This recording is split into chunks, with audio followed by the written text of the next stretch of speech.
membaca firman Tuhan yang saya ambil di dalam Mazmur pasal yang ke-37 ayatnya yang ke-34. Dan untuk menghormati pembacaan firman Tuhan, saya jemput Bapak Ibu Saudara sekalian bangkit berdiri.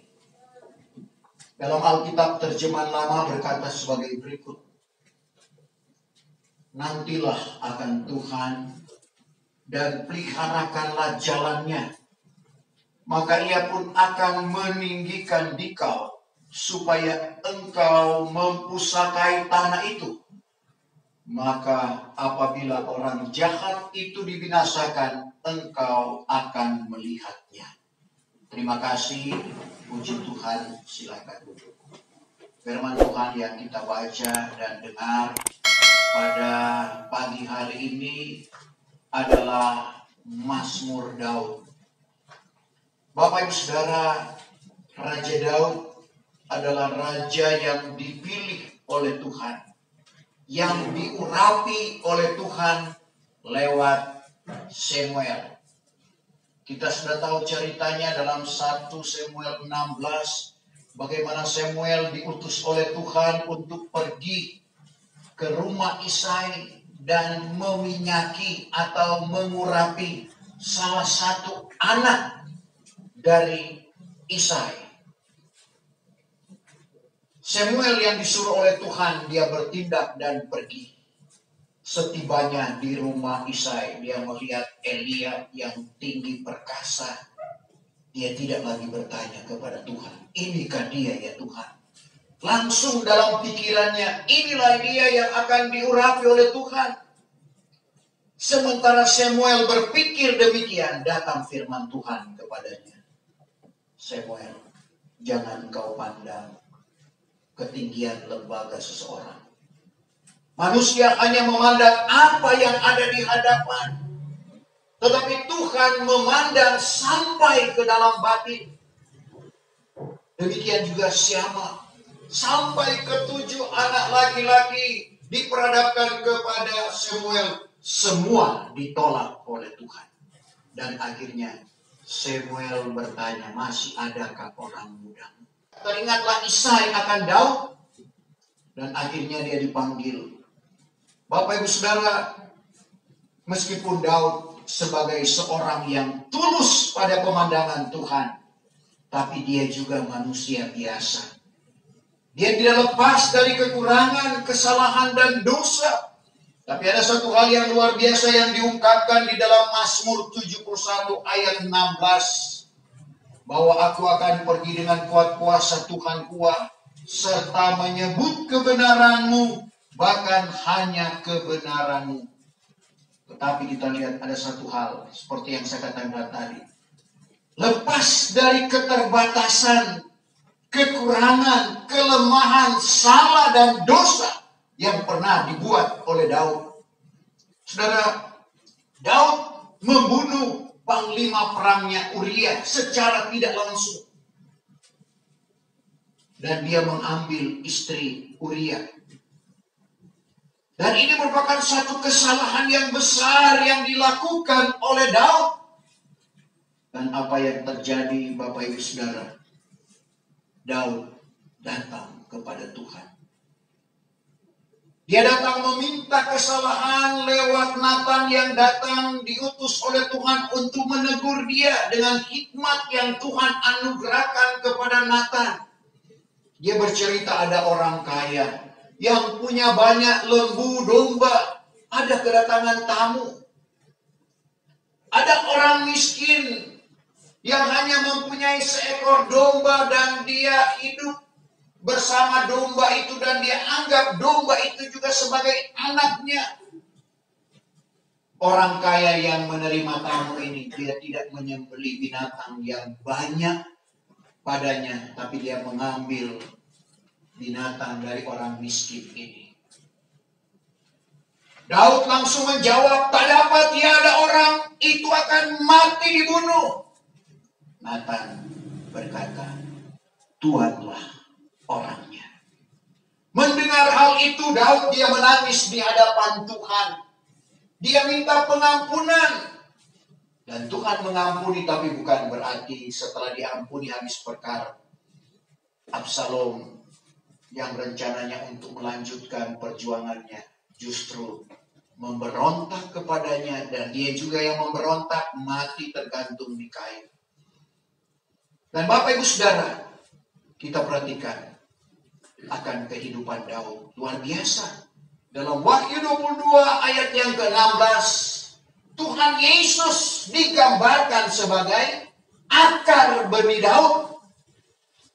Coba ke-16. Aku ini Yesus sudah menyuruhkan malaikatku hendak menyaksikan segala perkara ini kepadamu.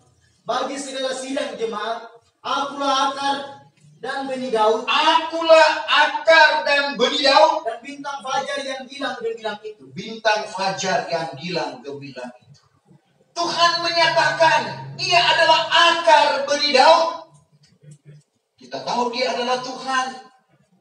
Disinilah kita lihat bagaimana Tuhan dapat mengampuni. Dan ini satu kehormatan bagi Daud yang pernah melakukan kesalahan. Sebab itu ada pujian. Jangan pandang salah orang lain, pandang saja Yesus. Kita tidak tahu hubungan dengan orang yang telah melakukan kesalahan seperti Daud. Dia sudah minta pengampunan dari Tuhan. Tapi manusia kadang-kala dengan kemanusiaannya menilai. Tidak seperti Tuhan yang menilai akan kehidupan seseorang. Kita ingat keberadaan orang-orang yang ada di Niniwe. Saudara, kejahatan yang mereka lakukan. Sehingga pada waktu itu Yunus berpikir, Tuhan bersesal akan jahat. Kenapa saya harus disuruh pergi ke Niniwe untuk bernubuat bahwa 40 hari kemudian ini Niniwe akan dibumi hanguskan, dibongkar balik oleh Tuhan. Dan akhirnya dia lari ke Tarsis. Dia tidak mau menjalani apa yang Tuhan pundakkan di dalam kehidupannya. Yunus tidak tahu dengan nubuatan itu membuat orang-orang yang ada di Niniwe bertobat. Sehingga raja memerintahkan rakyat, bahkan binatang diikut sertakan untuk berpuasa. Tindakan ini membuat Tuhan tidak membinasakan. Tuhan tidak membongkar balik. Tuhan tidak membumi hanguskan Niniwe. Sakit hati Yunus. Kalau kita baca dalam Yunus 4 ayat 1. Yang pertama, tetapi hal ini mendukacitakan Yunus. Hal ini mendukacitakan Yunus karena Niniwe tidak dibongkar balik oleh Tuhan. Sehingga sakitlah hatinya. Sakit hatinya. Dan berbangkitlah amarahnya. Berbangkit amarahnya terus. Ayat yang kedua, lalu ia meminta doa kepada Tuhan sembahnya. Ya Tuhan, bukankah ini yang sudah kukatakan tatkala aku lagi dalam negeriku? Maka sebab itu juga aku hendak mendahulunya dengan lari ke Tarsis. Karena ku ketahuilah bahwa Engkau Allah yang amat mengasihani. Engkau Allah yang amat mengasihani. Dan amat sayang. Amat sayang. Dan panjang sabar. Panjang sabar. Dan besar kemurahannya. Besar kemurahan. Dan bersesal akan jahat. Bersesal akan jahat. Yunus sakit hati. Dia sudah bernubuat, tapi tidak terjadi. Dan Tuhan memberikan pelajaran kepadanya. Kalau kita baca ayat selanjutnya, bagaimana Tuhan menumbuhkan pohon al-hairani untuk dia berlindung, menantikan akan Tuhan membumi hanguskan Niniwe. Pada malam jadi dia berlindung di pohon itu. Lalu Tuhan datangkan ulat, sehingga matilah pohon itu. Tuhan memberikan pengajaran kepada Yunus. Yunus marah. Kenapa pohon ini mati? Tuhan bilang, engkau tidak pengapakan dia. Mati, engkau marah. Tuhan berikan pelajaran. Dan di sini juga menjadi pelajaran di dalam kehidupan kita, Bapak Ibu Saudara, bahwa Tuhan bersesal akan jahat. Tuhan besar kemurahannya. Tidak seperti manusia yang menilai manusia yang lain. Sebab itu firman Tuhan datang mengingatkan kepada kita.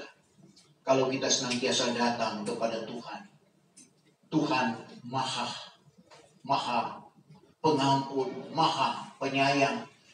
Dan dia dapat menolong akan setiap kehidupan kita di dalam situasi kondisi apapun. Seperti yang dialami oleh Daud.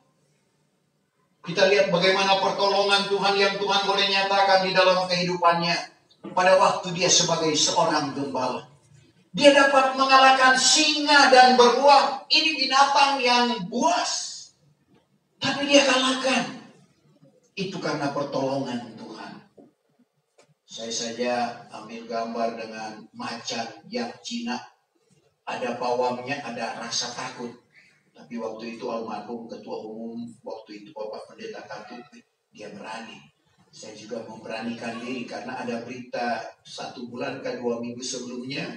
Ada orang dari Malaysia, pelancong yang dicakar oleh macan ini di Taman Safari Bogor. Itu binatang yang sudah jinak, ada rasa takut. Tapi Daud luar biasa. Binatang yang ganas, binatang yang liar, dia kalahkan. Untuk meyakinkan Saul pada waktu itu. Supaya dia dapat melawan Goliat. Dan dia diizinkan. Tadinya mau dipakaikan pakaian besi. Supaya apabila ada tombak, karena waktu itu peralatan belum secanggih sekarang. Tapi dia justru tidak bisa bergerak. Dan akhirnya dilepaskan dengan keadaan yang biasa. Tapi dengan perlindungan Tuhan, dia dapat merobohkan Goliat yang perkasa, yang mahir berperang semenjak kecil, dan ditakuti oleh kawan maupun lawan. Dapat dikalahkan oleh Daud. Dan berikutnya, setelah Daud mulai disanjung, Bapak Ibu Saudara, kecemburuan terjadi kepada Saul. Berlaksa-laksa orang mengagungkan, mengeluk-elukan Daud. Artinya puluhan ribu, sementara Saul hanya beribu-ribu. Dan akhirnya Saul berusaha untuk membunuh Daud. Tidak ada kesempatan. Justru Daudlah yang ada kesempatan untuk membunuh Saul. Tapi itu dia tidak lakukan. Karena meskipun roh Allah sudah undur daripada Saul dalam pengertian dari Daud bahwa Saul pernah diurapi oleh Tuhan. Saul pernah, sekali lagi sebab itu kita perhatikan apa yang dikatakan oleh Daud dalam jangan kamu mengusik orang yang sudah aku lantik. Ayat 15, 105, Mazmur 105 ayat 15. Firman-Nya, janganlah kamu mengusik akan orang yang telah kulantik. Jangan kamu mengusik akan orang yang telah kulantik. Dan jangan kamu berbuat jahat akan nabi-nabi. Dan jangan kamu berbuat jahat akan nabi-nabi. Daud ingat akan ayat ini, sebab itu dia tuliskan kembali. Karena ini juga terdapat dalam 1 Tawarik 16 ayat yang ke-22. Jangan kamu mengusik. Jadi meskipun roh Allah sudah undur dari Saul, tapi Daud tahu bahwa dia pernah diurapi oleh Tuhan.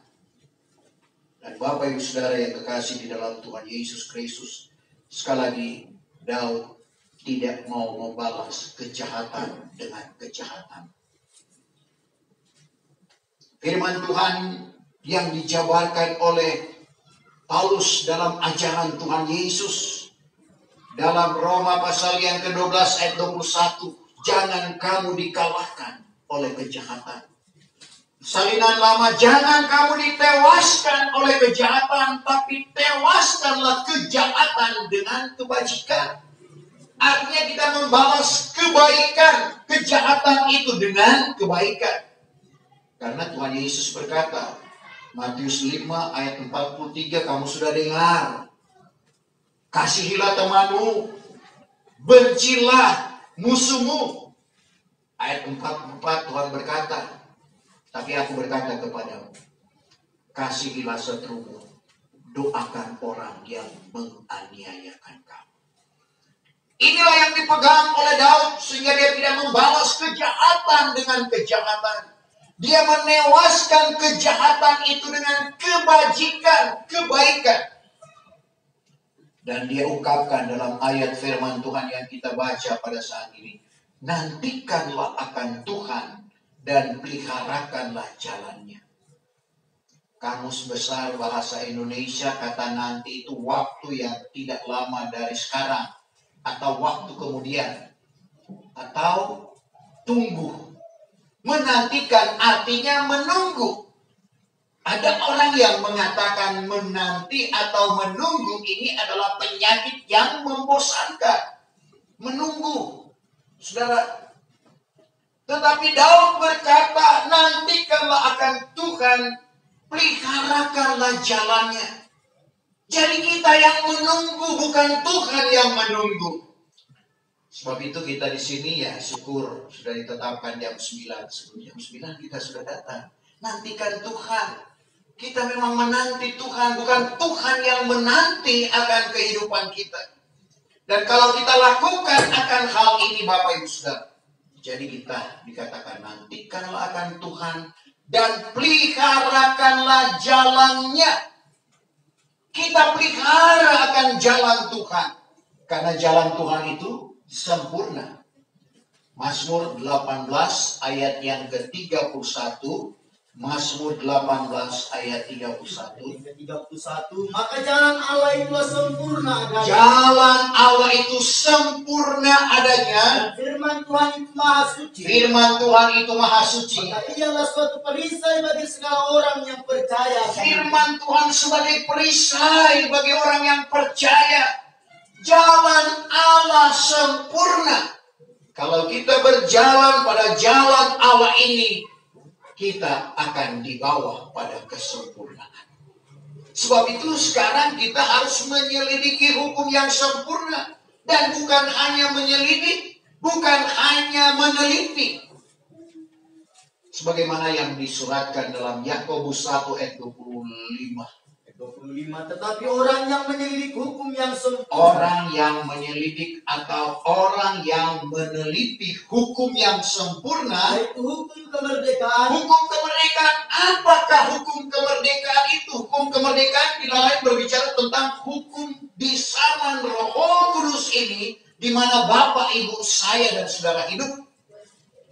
Serta bertekun. Serta tekun atau setia. Tidak menjadi orang mendengar yang terlupa. Tidak menjadi orang yang dengar lalu melupakan akan hukum itu. Melainkan orang yang menurut dengan sebenarnya. Melainkan harus menurut dengan sebenarnya atau dengan sungguh-sungguh. Jangan setengah-setengah. Maka ialah orang yang berbahagia di dalam hal ia menurut. Ialah orang berbahagia. Kenapa bahagia?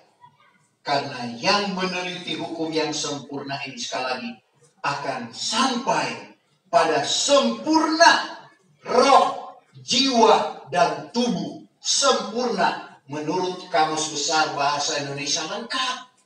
Siapa yang tidak bahagia kalau tubuh kita ini menjadi lengkap? Ya, saya selalu ilustrasikan dengan diri saya yang sudah banyak kekurangan. Sudah tidak lengkap, apalagi rambut di atas agak gundul sedikit. Bapak Ibu Saudara, tapi saya tidak kecewa. Kalau toh Tuhan izinkan masuk pada kegerakan rohani yang besar, kita akan disempurnakan. Bukankah itu satu kebahagiaan? Bukan cuma sempurna tubuh Bapak Ibu Saudara, jiwa dan roh disempurnakan, satu hal yang luar biasa. Kebahagiaan akan menjadi milik dan bagian kita. Karena orang yang disempurnakan itu akan menyatu dengan Bapa, akan menyatu dengan Kristus, dan tentunya akan memerintah bersama-sama dengan Kristus. Karena doa Tuhan Yesus dalam Yahya 17 ayat 21, sebagaimana aku dan Bapa itu satu. Demikian juga dengan mereka. Dengan Bapak, Ibu, saya dan saudara yang akan dipersatukan dengan Bapa, yang akan dipersatukan dengan Anak, yaitu Tuhan Yesus Kristus. Bapa sempurna, Matius 5 ayat 48, hendaklah kamu sempurna seperti Bapa di sorga sempurna adanya. Itu kata Tuhan Yesus. Kata Paulus dalam Efesus 4 ayatnya yang ke-13. Sehingga kita menjadi orang yang akil balik, orang yang dewasa rohani, bertambah-tambah sempurna sama dengan Kristus. Jadi Bapa sempurna, Kristus sempurna, kita juga harus disempurnakan. Dan kesempurnaan itu bukan nanti di sorga. Kesempurnaan itu terjadi di bumi.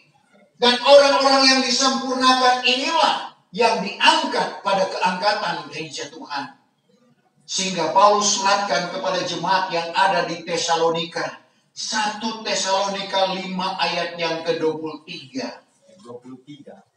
Maka Allah sendiri yang pohon sejahtera itu, Allah sendiri yang pohon sejahtera itu menguduskan kiranya kamu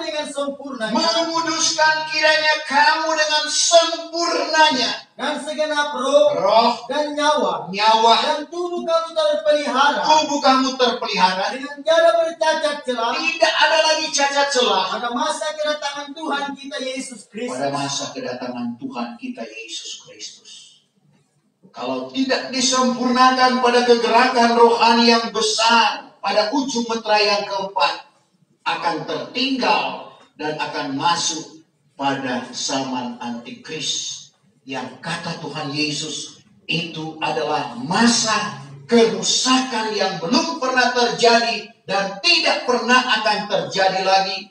Sehingga gereja mengandung, gereja menyusui, diajak untuk minta jangan berlaku pada musim dingin atau hari Sabat di mana tidak ada lagi pemberitaan, karena ada waktunya Bapak Ibu Saudara. Kita tidak bisa seperti ini, tidak bisa lagi mendengar firman Tuhan, dan Tuhan akan mendatangkan bala kelaparan ke dalam dunia. Amos 8 ayat 11 dan ayat yang ke-12. Bukan lapar akan roti, bukan dahaga akan air, tapi lapar dan dahaga untuk dengar firman Tuhan. Celaka bagi orang yang tidak disempurnakan pada meterai yang keempat.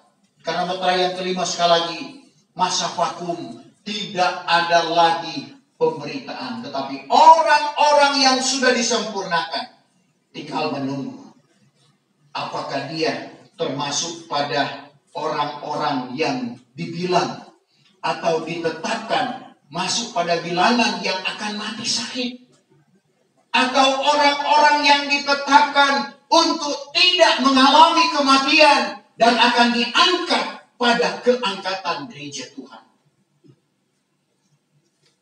Bagi saya tentunya kerinduan tidak mengalami kematian. Tapi bukan kehendakku yang jadi. Kalau memang sudah ditetapkan, apa boleh buat? Tak menjadi masalah. Karena tetap akan dibangkitkan pada kebangkitan pertama. Ketemu dengan orang-orang yang sudah diangkat pada keangkatan gereja Tuhan.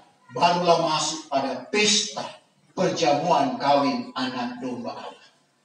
Untuk itu Bapak Ibu Saudara, firman Tuhan datang kepada Bapak Ibu saya dan Saudara. Nantikan akan Tuhan, peliharakanlah jalannya. Karena jalan ini adalah jalan kebenaran. Dan jalan ini di mana Bapak Ibu saya dan Saudara tekuni, seperti yang dikatakan oleh Raja Soleman dalam Amsal 12 ayatnya yang ke-28. Pada jalan kebenaran adalah selamat, dan jalan itu tidak menuju kepada kematian. 28. Pada jalan kebenaran adalah selamat. Jalan kebenaran adalah selamat. Dan jalan itulah yang tidak menuju kematian. Jalan itu yang tidak akan menuju, tidak akan membawa kita kepada kematian atau penghukuman yang kekal. Tapi sebaliknya adalah keselamatan yang kekal yang Tuhan sudah janjikan di dalam kehidupan kita. Jadi kalau kita menantikan Tuhan dan kita memeliharakan jalannya, karena Tuhan Yesus juga berkata, Yahya 14 ayat 6, aku inilah jalan, kebenaran, dan hidup. Seorang pun tiada sampai kepada Bapa kecuali dengan aku. Jadi kalau kita lakukan ini, apa yang dijanjikan oleh Tuhan? Kalau kita menantikan Tuhan dan kita memeliharakan jalannya, apa yang akan kita dapat? kalimat selanjutnya, maka ia pun akan meninggikan dikau. Kalau kita menantikan Tuhan, kita memeliharakan jalannya, kita tidak menyimpang ke kiri atau ke kanan, maka Tuhan akan meninggikan kita. Karena kebenaran yang kita miliki saat ini, itu juga yang akan mempermuliakan, meninggikan kehidupan kita. Mazmur 89 ayat 17. Mazmur 9 ayatnya yang ke-17. Pada sepanjang hari mereka itu bersukacita kelak akan namamu. Pada sepanjang hari mereka itu bersukacita kelak akan namamu. Dan mereka itu diangkat tinggi-tinggi oleh kebenaran. Mereka itu diangkat tinggi-tinggi oleh kebenaranmu. Jadi kita lihat, kalau kita berada pada jalan kebenaran, kita akan dipermuliakan, kita akan ditinggikan oleh Tuhan. Meskipun manusia merendahkan kita. Tapi kalau Tuhan yang angkat, tidak ada seorang pun yang dapat, saudara, menjatuhkan kita. Untuk itu kita lihat juga apa yang dinubuatkan dalam Yesaya 52 ayat yang ke-13. Yesaya 52 ayat 13. Bahwasannya hambaku itu akan melakukan dirinya dengan akal budi. Ia pun akan diangkat tinggi-tinggi. Ia pun akan diangkat tinggi-tinggi. Dan dipermuliakan amat sangat. Dipermuliakan amat sangat. Jadi jangan kita takut dengan manusia mempermalukan kita. Kalau kita berada pada koridor yang telah ditetapkan oleh Tuhan. Tuhan yang mengangkat kita. Tuhan yang akan mempermuliakan kita. Kalau Tuhan buka jalan, tidak ada seorang pun yang menutup. Sebaliknya, kalau Tuhan yang tutup, tidak ada seorang pun yang dapat membukanya. Untuk itu, biarlah kita ada di dalam koridor atau jalur yang memang sudah ditetapkan oleh Tuhan. Jadi supaya kita perhatikan di sini, maka ia pun akan meninggikan dikau, supaya engkau mempusakai tanah itu. Bagaimana janji Tuhan kepada umat Israel? Kanaan menjadi milik mereka. Begitu juga dengan Bapak, Ibu, saya dan saudara. Kanaan semawi. Kita akan mempusakai akan tanah itu. Ini janji Tuhan. Baik dalam 1000 tahun masa damai, maupun seperti dalam Wahyu 21, bumi baru, langit baru, Yerusalem baru yang akan turun dari sorga. Dan di sanalah tempat kediaman kita dan tempat kediaman Allah. Sama-sama Bapak Ibu Saudara. Sekarang kita beda tempat, kita ada di bumi, Tuhan ada di sorga. Tapi sekali lagi Yerusalem baru akan turun dari sorga. Wahyu 21. Kita baca saja mulai ayat yang ketiga. Yang ketiga. Maka aku dengar suatu suara besar dari para aras itu mengatakan. Rasul Yahya mendengar suatu suara besar dari aras dan mengatakan, Ingatlah ingatlah, bahwa tempat kediaman Allah itu bersama-sama dengan manusia. tempat kediaman Allah itu bersama-sama dengan manusia. Dan ia akan diam bersama-sama dengan mereka. Ia akan diam bersama-sama dengan mereka itu. Dan mereka itu akan menjadi kaumnya. Mereka itu akan menjadi kaumnya. Dan Allah sendiri akan beserta dengan mereka itu. Allah sendiri akan beserta dengan mereka. Inilah janji Tuhan. Kalau kita menantikan Tuhan dan kita memeliharakan jalannya, kita dipermuliakan oleh Tuhan dan kita akan mempusakai tanah yang dijanjikan oleh Tuhan. Maka apabila orang jahat itu dibinasakan, engkau akan melihatnya. Terutama pada waktu kita diangkat pada keangkatan gereja Tuhan. Saudara, kita akan melihat apa yang akan terjadi di bumi. Yaitu pada zaman antikris, kerusakan yang belum pernah terjadi. Dan tidak pernah akan terjadi lagi satu hal yang luar biasa. Siksa yang menjadi batas pri kemanusiaan lebih daripada itu Bapak Ibu Saudara. Telah diungkapkan oleh Tuhan bagaimana siksa dan tidak mati. Kalau siksa lalu mati, tidak jadi masalah. Tapi ini 5 bulan siksanya seperti disengat kala jengking. Tapi tidak mengalami kematian. Satu hal yang luar biasa. Dan ini sudah difirmankan, tidak mengapa meskipun itu sering kita baca. Wahyu 9 ayat 4 sampai 6. Yang keempat, maka dikatakan kepadanya bahwa tidak boleh ia merusakkan rumput yang di bumi, Rumput di bumi tidak boleh dirusak. atau barang tumbuh-tumbuhan, Tumbuh-tumbuhan pun tidak boleh dirusakkan. atau barang pohon kayu, Pohon kayu pun tidak boleh dirusakkan. melainkan hanya manusia yang tidak bermeterai Allah di dahinya. Hanya manusia yang tidak bermeterai Allah di dahinya. Maka dipesankan kepadanya supaya jangan membunuh mereka itu, Jangan membunuh mereka itu. hanya menyiksakan 5 bulan lamanya. Hanya menyiksakan 5 bulan lamanya. Adapun siksanya itu seperti siksa tatkala disengat kalajengking. Siksa seperti disengat kalajengking. Pada masa itu kelak orang akan mencari mati, Orang cari mati, tetapi tiada didapat. tidak dapat. Maka suka mereka itu akan mati, Suka mereka akan mati. tetapi mati itu lari daripada mereka. Mati itu lari daripada mereka. Saudara, orang-orang yang akan diangkat pada keangkatan gereja, Tuhan akan melihat akan hal itu seperti yang dikalimatkan dalam ayat ini. Untuk itu firman Tuhan datang kepada kita pagi hari ini. Sekali lagi, nantikanlah akan Tuhan dan peliharakanlah jalannya. Ia pun akan meninggikan engkau supaya engkau mempusakai tanah itu. Maka apabila orang jahat itu dibinasakan, engkau akan melihatnya. Puji Tuhan. Kita akan masuk dalam acara perjamuan suci.